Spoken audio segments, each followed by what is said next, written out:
C'est quoi le plus difficile? C'est de mener une réunion de parents ou d'avoir des débats à l'Assemblée? Comment s'est passée cette rencontre avec François Mitterrand? Est-ce que vous êtes plutôt plateau politique ou talk show musical? Il y a un moment, vous avez décidé de ne plus aller sur CNews, par exemple. Un film avec Shah Rukh Khan ou une séance de nuit à l'Assemblée. Vous choisissez. Quand vous allez sur le terrain dans votre circonscription, on vous appelle encore Madame la prof ou Madame la députée? Non, maintenant c'est Madame la députée. Bon maintenant, aujourd'hui. Oui. Dieynaba Diop a longtemps enseigné en lycée professionnel. Aujourd'hui députée socialiste des Yvelines, elle incarne une gauche de terrain, ancrée dans les quartiers populaires, franco-sénégalaise, fille d'ouvrier. Et elle se veut à la fois pédagogique et politique. Bonjour Dieynaba Diop et bienvenue pour ce café politique. Je voudrais commencer avec vous, non pas par votre parcours, mais peut-être par un sujet d'actualité, ce qu'on ne fait pas forcément. On enregistre cette émission quelques jours après le 1er mai. Nous avons vu des élus socialistes bousculés, exfiltrés, insultés aussi. Vous êtes donc vous-même député PS, ancré sur un territoire parfois sous tension. Ces scènes auxquelles on a pu assister, selon vous, elles disent quoi de l'état du débat politique à gauche aujourd'hui? Je pense qu'elles disent plutôt une espèce de violence du débat public, où que ce soit d'ailleurs, c'est pas seulement à gauche. C'est pas la première fois qu'on a des infiltrations de Black Bloc à une manifestation du 1er mai, mais c'est vrai que je pense aux camarades qui ont été touchés par ce petit groupe, en fait, ce groupuscule qui est venu en découdre. Ils n'étaient pas là pour manifester. Et puis ce qui me gêne le plus, c'est qu'on n'a parlé que d'eux. Que de cette agression pendant des jours, alors que moi, ce que je veux retenir du 1er mai, c'était plutôt la gauche unie qui était présente pour défendre les salariés d'ArcelorMittal, justement dans le Nord, avec Olivier Faure, François Ruffin ou encore Marine Tondelier. Et c'est vrai que quand on en arrive à ne plus pouvoir discuter et de ne plus avoir d'échanges, rationnels, on peut ne pas être d'accord, et d'ailleurs ça fait partie de la vie démocratique, mais on a quand même des camarades qui ont été blessés. On a été obligé d'exfiltrer un de mes collègues députés, Jérôme Guedj. Bon, lui il est parti avant que les violences vraiment démarrent. J'ai mes camarades Corinne Narassiguin ou encore Yannick Trigance qui ont eu les pétards qui sont arrivés. Et heureusement que notre service d'ordre, auquel je rends vraiment hommage, a été très réactif et a empêché qu'il y ait qu'il n'y ait pas de blessés graves, quoi. Vous parliez de Jérôme Guedj, qui lui est sorti même sous des insultes contre les Juifs qui ont été proférées. Il y a quand même eu une libération inquiétante de la parole sur ces sujets-là, si tant est qu'on puisse parler de parole, puisqu'on rappelle que ça tombe quand même sous le coup de la loi. Voilà, c'est un délit.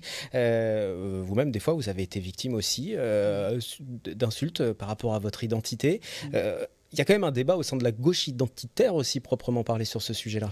Moi, je crois qu'on est dans quelque chose qui est... je vous dis, il y a la violence du débat politique.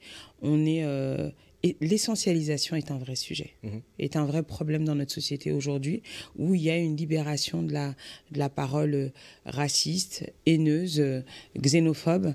Et je crois qu'on ne doit pas mésestimer ce que ça peut produire aussi dans les comportements justement quotidiens. Moi, quand on parle de la montée de l'extrême droite et de sa possible accession au pouvoir, moi je dis toujours que ce qui m'inquiète le plus, c'est pas le mouvement politique en lui-même, mais c'est surtout ce que ça peut libérer de paroles racistes et aussi de comportements. Je pense à cette jeune femme qui s'est vue arracher son voile à Poissy. Il faut être extrêmement vigilant sur ces questions-là. Et je crois que c'est aussi de notre responsabilité en tant que politique d'apaiser le débat et de remettre le curseur là où il faut, c'est-à-dire avoir des débats argumentés et des confrontations qui restent politiques et non pas ni physiques ni injurieuses. Sans tourner autour du pot, je vais quand même vous poser clairement la question. Vos propos s'adressent aussi à l'extrême gauche. Bien sûr. Aussi à Jean-Luc Mélenchon, par exemple. Aussi à LFI. En tout cas, moi, ce que je dis, c'est qu'on ne peut pas brutaliser le débat public, c'est pas à eux que je m'adresse en particulier, parce que là, en l'occurrence, le 1er mai, c'était vraiment des groupuscules. Et comme c'était des Black Blocs, ils avaient des drapeaux antifa. Mais pour moi, en fait, on peut pas être antifasciste et utiliser les méthodes qu'on dénonce. Je dis simplement que plus nous serons respectueux dans le débat, toutes et tous, et mieux ce sera pour la compréhension et la défense de nos débats, de nos combats communs. Donc moi, je n'invective ni les uns ni les autres. Je pense que c'est pas mon rôle, mais j'invite vraiment à ce que nous soyons respectueux, notamment du débat public et du débat politique, et encore plus lorsqu'il s'agit des partenaires de gauche, parce qu'on est là pour défendre les travailleurs, et je crois que personne n'a le droit de délivrer des brevets de gauche ou de pas de gauche. Et ensuite, bien sûr, ça permettra peut-être aussi de se réconcilier avec la population dans son ensemble et de les impliquer sur les scrutins, plutôt que de voir une parole, les échanges en tout cas se dérouler de cette manière-là. Vous êtes né à Mantes-la-Jolie, vous avez grandi au Mureau, dans le quartier de la Vigne Blanche, votre père travaillait à Renault, votre mère était présidente de l'association des parents d'élèves. Qu'est-ce que ce cadre vous a transmis ? M'a transmis le sens de l'engagement. Et aussi, je crois que ma mère disait toujours, la véritable richesse, c'est d'être riche des autres. Et donc, en fait, moi, j'ai grandi auprès de parents qui étaient très engagés dans l'éducation populaire. Ma mère était l'une de celles qui avait eu la chance d'avoir fait des études. Mon père était ouvrier chez Renault, il ne sait pas lire, il ne sait pas écrire. Mon père, aujourd'hui, il a un peu plus de 80 ans. Et pourtant, il nous a transmis ce goût de l'école. Et pour lui, l'école républicaine, c'était vraiment un moyen de s'élever. Et c'est pour ça que j'y suis particulièrement attachée à l'école de la République, parce qu'elle m'a tout donné. Je lui ai rendu pendant plusieurs années, 26 ans, ce que moi j'avais reçu. Et aujourd'hui, je sers l'intérêt collectif autrement. Et je crois que c'est ça. Ils m'ont donné le sens du partage, de l'engagement. Et aussi, mon père m'a toujours dit, quand on a des convictions, il faut s'y tenir. Les gens, ils ont besoin aussi d'avoir de la clarté dans ce que vous portez. Et même quand c'est difficile, même quand on est tombé très bas et dans les sondages et dans les résultats politiques, je suis restée socialiste. Et je pense que cette espèce de loyauté, on dit qu'en politique c'est rare, mais moi je suis quelqu'un de très loyal, et puis je crois qu'il faut aussi avoir une sorte de chemin pour que les gens puissent se dire ah ben voilà ce qu'elle défend, voilà ce qu'elle est. Et oui, ils m'ont transmis ça.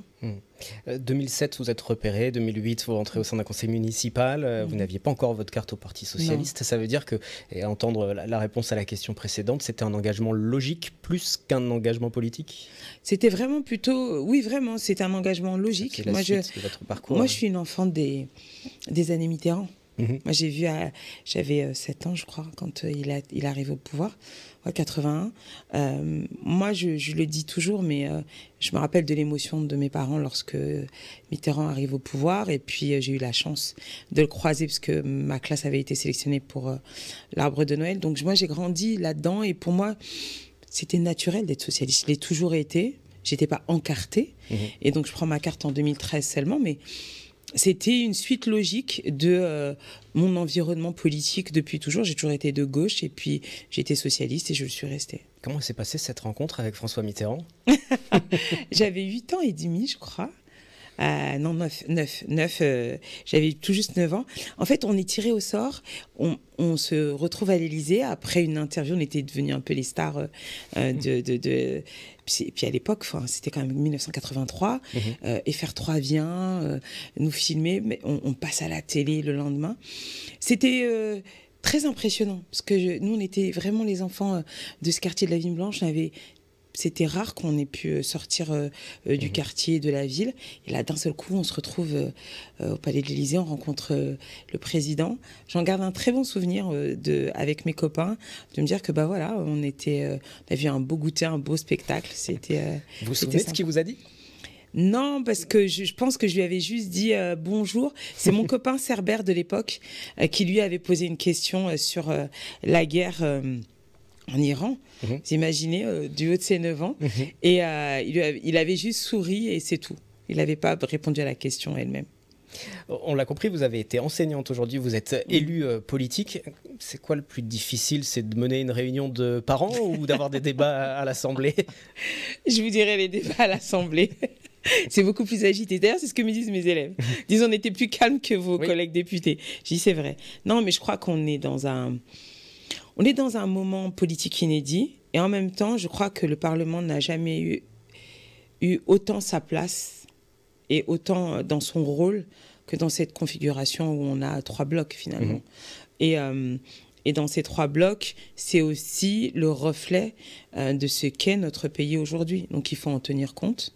Il faut être en capacité aussi d'aller chercher des majorités, d'être dans le compromis, sans être dans la compromission, certes, mais il faut discuter. Et je crois que l'exigence, elle est d'autant plus forte au vu du contexte international, du retour de Trump aux États-Unis, la montée des populismes un peu partout en Europe. Je crois que c'est aussi de notre devoir d'être celles et ceux qui sont en capacité d'offrir une véritable alternative, qui discutent et qui, justement, apportent aussi une sorte d'apaisement du débat public. Cet apport de votre parcours au sein de l'enseignement, on peut peut-être s'y arrêter un petit peu. En enseignant comme ça en lycée professionnel pendant plus de 20 ans, qu'est-ce qu'on apprend de ces jeunes que les politiques oublient parfois? Que ces jeunes ont des aspirations qui sont finalement les mêmes que celles que nous avions quand nous étions jeunes, c'est-à-dire qu'ils veulent avoir une vie heureuse. Moi, je leur posais la question, je disais, c'est quoi votre rêve? Et il y en a beaucoup qui me disaient, moi, je veux vivre bien, être heureux, m'occuper de mes parents, avoir une femme, des enfants. Et ils me disaient aussi que ce qu'ils voudraient, c'était aussi se sentir à leur place. Et je crois que parfois, on oublie que pour cette jeunesse, et notamment quand moi, j'étais au Val-Fouré pendant 23 ans, et je le ressens encore même parfois en étant élu de la République, c'est très difficile de se sentir d'ici quand on n'arrête pas de vous rappeler que vous venez d'ailleurs. C'est très compliqué. Et le fait d'être une députée ne m'exempte pas de ça. Je continue à avoir des injures racistes. On continue de me dire que je suis issue de l'immigration. On continue de me dire que je viens d'ailleurs, ou de me demander mais tu viens d'où? Donc je crois qu'il y a aussi ça. Et puis il y a aussi je crois qu'on oublie aussi que notre jeunesse, elle est engagée. Moi j'entends souvent dire il n'y a plus rien qui les intéresse, ils se fichent de tout. Non, c'est pas vrai. Ils sont très préoccupés par le climat. Ils se posent beaucoup de questions sur comment est-ce qu'ils vont pouvoir trouver leur place dans la société en termes d'emploi, etc. Et souvent, ils ont plein d'engagements, soit des engagements associatifs, humanitaires. Ils sont très mobilisés. Et je crois qu'on a une jeunesse qui est la jeunesse des grandes causes. Mais ils ont besoin pour ça de sentir que leur voix, elle compte. Et souvent, on leur donne pas assez la parole ni l'occasion d'exprimer ce qu'ils ressentent. Et je crois que ça, c'est ce que les politiques oublient souvent. Et ça doit se faire aussi bien au niveau national que local aussi. Tout à fait. On le voit un peu plus au niveau local.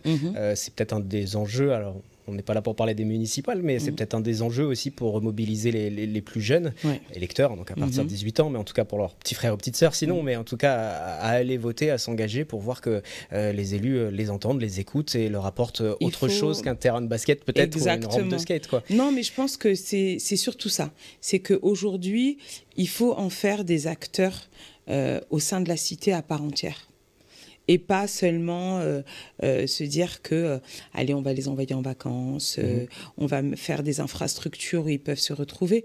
Non, il faut aussi entendre leur vision du monde, leur vision de la cité, leur vision du pays, et tenir compte de leurs aspirations, parce que finalement, ils seront celles et ceux qui décideront demain de ce qu'ils attendent de leur politique.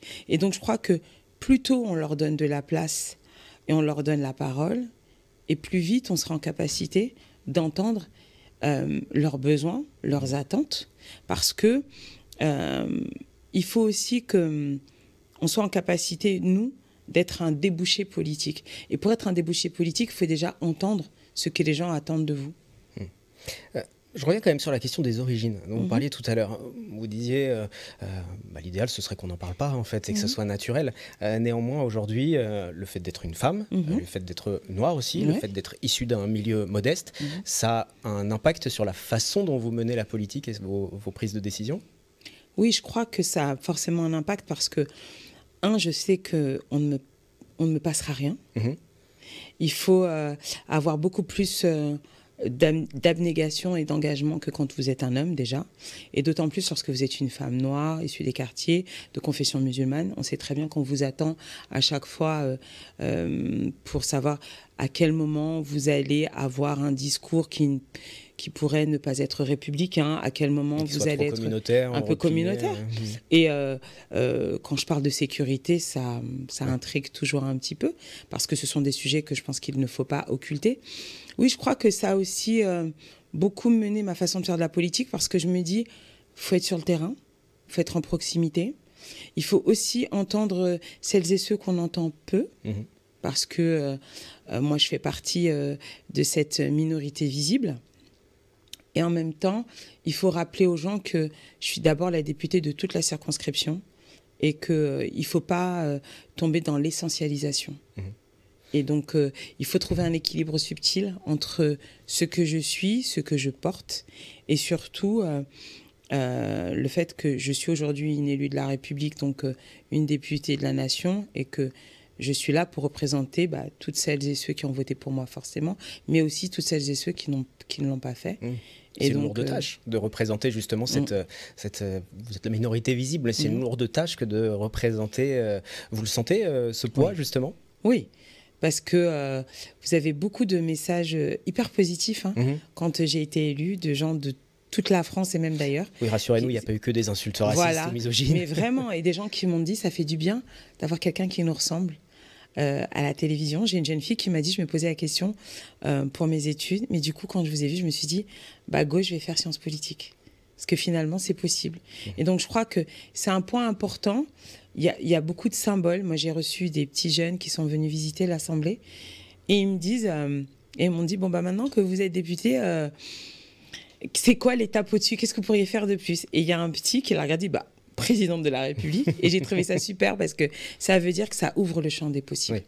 Et je crois que c'est c'est un poids, mais c'est aussi un beau symbole, et donc je le vis comme ça, en me disant que j'espère que il y en aura beaucoup plus et qu'on arrêtera de se poser la question de se dire il n'y a pas assez de représentativité à l'Assemblée nationale, et un député, c'est pas juste un homme blanc de plus de 50 ans en costard-cravate qui représente les intérêts des uns et des autres. Donc l'étape d'après pour vous, c'est d'aller prêcher le même message mais au Sénat. C'est ça. C'est ça. C'est ça. Après, c'est bien parce que le Sénat, il s'est beaucoup rajeuni. C'est vrai. J'ai beaucoup de copains socialistes qui sont au Sénat et qui aujourd'hui, et je trouve que ça fait du bien. Je pense qu'il faut aussi que nos instances, nos représentants nous ressemblent. Et ça de manière globale, dans sa variété. Ouais. Moi, je pense à mon collègue Sébastien Pétavy qui est en situation de handicap. On n'a que 2 collègues qui sont en situation de handicap. Et je crois que ça aussi, il faut l'entendre. C'est que on porte les choses différemment en fonction de qui vous êtes. Et c'est important d'avoir justement cette diversité qui puisse s'exprimer au sein de l'hémicycle, parce qu'elle nous est précieuse et parce qu'elle nous permet aussi parfois d'appréhender des sujets qu'on laisse aussi de côté parce qu'on n'est pas directement concerné. Mais prêcher pour ça sans arrêt, est-ce que quelquefois vous n'avez pas envie de baisser les bras parce que il y a un moment où vous avez décidé de ne plus aller sur CNews par exemple, parce que vous vous êtes dit c'est plus la peine? Parce que je me sentais piégée. Et en fait, et c'est vrai que je me pose la question d'y retourner, et je pense que j'y retournerai parce que la politique de la chaise vide n'est pas non plus... ça me ressemble pas non plus, c'est pas dans mon caractère, mais ça veut dire qu'il faut arriver avec beaucoup plus d'argumentation, connaître aussi les conditions du débat, parce qu'elles ont beaucoup évolué, elles ont glissé petit à petit sur CNews, et malheureusement aujourd'hui on se rend bien compte que le débat est biaisé, mais ça pose la question de la concentration des médias dans la main d'un seul homme, dont tout le monde connaît la bataille culturelle et civilisationnelle, et qui en plus en a les moyens, donc il faut aussi qu'on légifère pour éviter ce type de choses. On parle de CNews, on va faire une transition vers Cyril Hanouna. Il a été annoncé comme candidat, en tout cas il a annoncé après que c'était qu'une vaste blague, mais ça a organisé tout un buzz. Tout à fait. À titre personnel, en termes démocratiques, je trouve ça peut-être plutôt même inquiétant de prendre les choses comme ça. Vous le ressentez comment en tant qu'élu, quand vous voyez que c'est devenu un jeu, un cirque je crois que beaucoup oublient ce que c'est que d'être élu. Être élu, c'est devoir son mandat à des gens que vous avez réussi à convaincre et à qui vous vous devez un devoir de représentation. Et moi, je crois que nous avons la chance d'être dans une démocratie. Nous avons la chance de pouvoir être dans un pays où on peut s'exprimer sans aucun problème, où on peut justement être représenté. Prendre par-dessus la jambe le fait de pouvoir être candidat à quand même l'une des plus importantes élections de notre pays, ça prouve aussi qu'il y a comme une sorte de, comment dirais-je, de désacralisation de ce que c'est que la politique au sens noble du terme. Être un politique, c'est être celui ou celle qui porte la voix du peuple, c'est aussi celui ou celle qui légifère, mais ça veut dire pour moi aussi comment faire pour que les gens vivent mieux. Comment faire pour que, justement, on apporte du confort, on apporte de l'équité. Parce qu'on a longtemps parlé d'égalité, mais le terme le plus juste, c'est de l'équité. On sait très bien qu'on n'arrive pas avec les mêmes armes. Il n'y a pas d'égalité en soi. C'est justement cette puissance publique, les services publics qui sont là pour apporter cette équité et remettre à niveau les uns et les autres. Donc je crois que c'est dommage qu'on ait une sorte de caricature comme ça, quasi permanente, parce que ça participe à décourager celles et ceux qui, à un moment donné, se disent à quoi bon, finalement, la politique, c'est juste une vaste blague, alors que c'est tout sauf une vaste blague. Alors, j'ai pas de transition pour la question suivante. Néanmoins, est-ce que vous êtes plutôt plateau politique ou talk show musical ? Talk show musical. Talk show musical. Et ça remonte, alors en préparant cette émission, à votre passion pour Hit Machine. Exactement. C'est vrai. Oui, parce que je suis quelqu'un qui a chanté pendant très longtemps.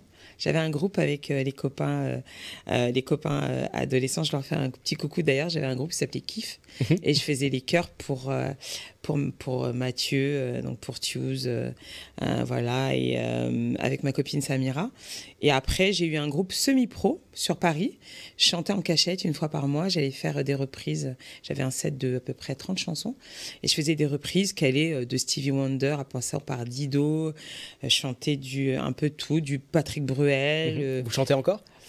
Peu, parce que j'ai plus trop le temps, mais c'est vraiment, ça reste quelque chose que j'aime beaucoup et ça m'a permis surtout de vaincre ma timidité. Oui, c'est un outil de confiance, c'est là où je voulais en venir, c'est que ça a été un vrai outil de confiance pour vous, ce chant. Ouais. Donc c'est important de l'encourager, même au niveau, on parlait de politique locale, bien par sûr, exemple, pour les plus jeunes aussi. Ouais. C'est pour ça que je dis que faire du théâtre, de la musique, etc., c'est vraiment un moyen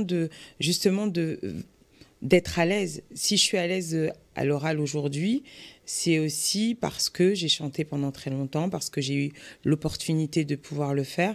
Et c'est vrai que ça, oui, la petite fille toute timide que j'étais a vaincu ça en étant adolescente chanteuse dans un groupe de copains. Ça m'a fait beaucoup de bien. Je reviens à l'actualité. Un autre sujet d'actualité, c'est celui de la proportionnelle. Une réforme est défendue par la gauche pour la proportionnelle, justement, mais ça pourrait avantager, si on suit les chiffres un petit peu, le Rassemblement national. Donc est-ce qu'on peut encore défendre la représentativité, justement, sans fragiliser la République ? Nous, on se dit qu'au Parti socialiste, notre position, ça a toujours été de dire qu'il faut introduire une dose de proportionnelle, parce que ça permet aussi d'avoir une plus large représentativité. Par contre, je nous mets en garde sur le fait qu'on ne peut pas résoudre une crise démocratique en changeant d'outil. C'est pas l'outil le problème. Le problème, c'est cette présomption de défiance qu'il y a entre les Françaises et les Français, les électeurs et la classe politique. C'est ça le véritable problème pour moi. Et puis, le fait qu'aujourd'hui, on remette sur la table cette question de la proportionnelle, excusez-moi, mais je me dis que ce Premier ministre, encore une fois, essaye de faire plaisir au Rassemblement national et qu'il y a ce désir permanent de courir après l'électorat du Rassemblement national.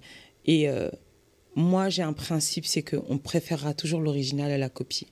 Et donc, courir après les voix du Rassemblement national, c'est faire la passe et la courte échelle à ce mouvement alors qu'ils prétendent le combattre. Et la plus belle preuve, c'est que malheureusement, depuis ces dernières années, on a vu à quel point ils progressent. Donc, à nous, à gauche, d'être bons dans notre proposition, dans le projet de société que nous avons à défendre. Et moi, je crois que la proportionnelle, c'est pas la panacée parce que on ne peut pas résoudre une crise démocratique en changeant d'outil. On résout une crise démocratique en redonnant confiance en nos institutions, en étant en capacité d'offrir un projet alternatif, un projet de société où chacun se sent justement représenté. Vous savez, moi, je suis élue dans une circonscription où on me disait, 1, qu'elle était ingagnable à gauche, 2, avec un fort taux de vote pour le Rassemblement national, notamment sur des présidentielles ou encore des européennes. J'ai rencontré beaucoup de gens sur le terrain. Et eux, ils vous disent, mais moi, je ne vote pas à RN parce que je suis raciste. Ils votent RN parce qu'ils ont des problèmes de mobilité, des problèmes de sécurité, d'accès aux soins, d'accès au logement. Et puis, il y a surtout un sentiment profond de déclassement, qu'ils ont été abandonnés par la force publique.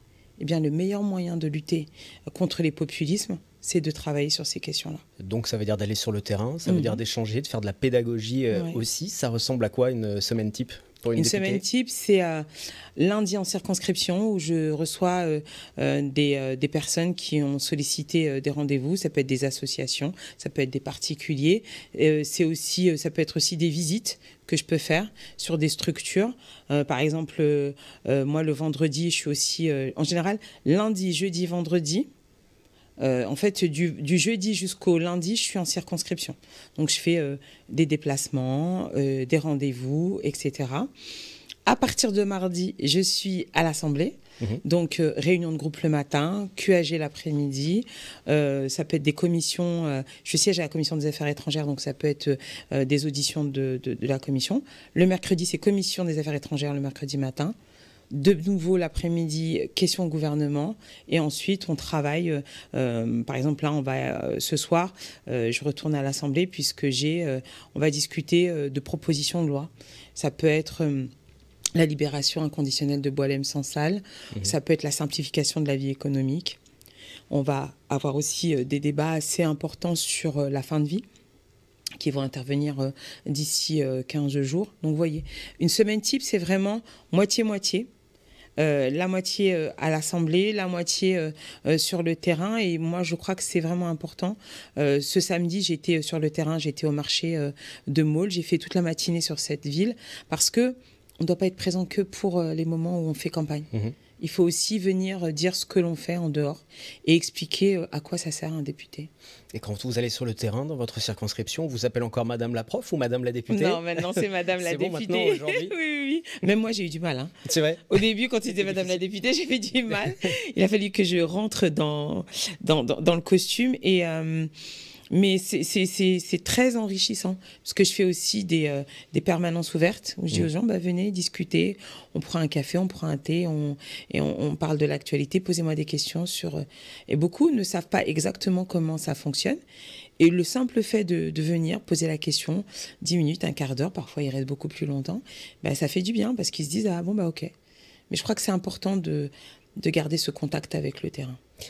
Il y aura forcément des prochaines élections législatives, on ne sait pas encore quand, et ça peut être peut-être avant l'été, et ça peut encore jouer sur tout le calendrier électoral, même les municipales. Tout à fait. La politique et vous, c'est pour longtemps encore ? Je crois. Je crois que c'est encore pour longtemps. Sincèrement, il y a encore un an, à cette époque, si vous m'aviez dit que je serais députée, j'aurais souri. J'y croyais pas. Et je crois que je suis entrée en politique par hasard.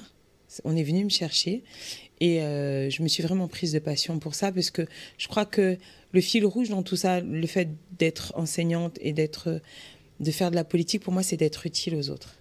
Et tant que j'aurai la sensation d'avoir la possibilité d'être utile aux autres, je continuerai, je pense, à faire de la politique.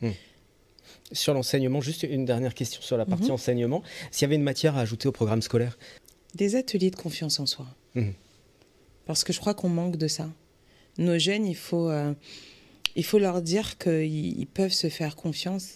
Et je crois qu'on avait fait un exercice avec une artiste une fois où on leur avait dit « Écrivez-vous une lettre à vous-même pour dire tout le bien que vous pensez de vous ». Et je crois que ça manque.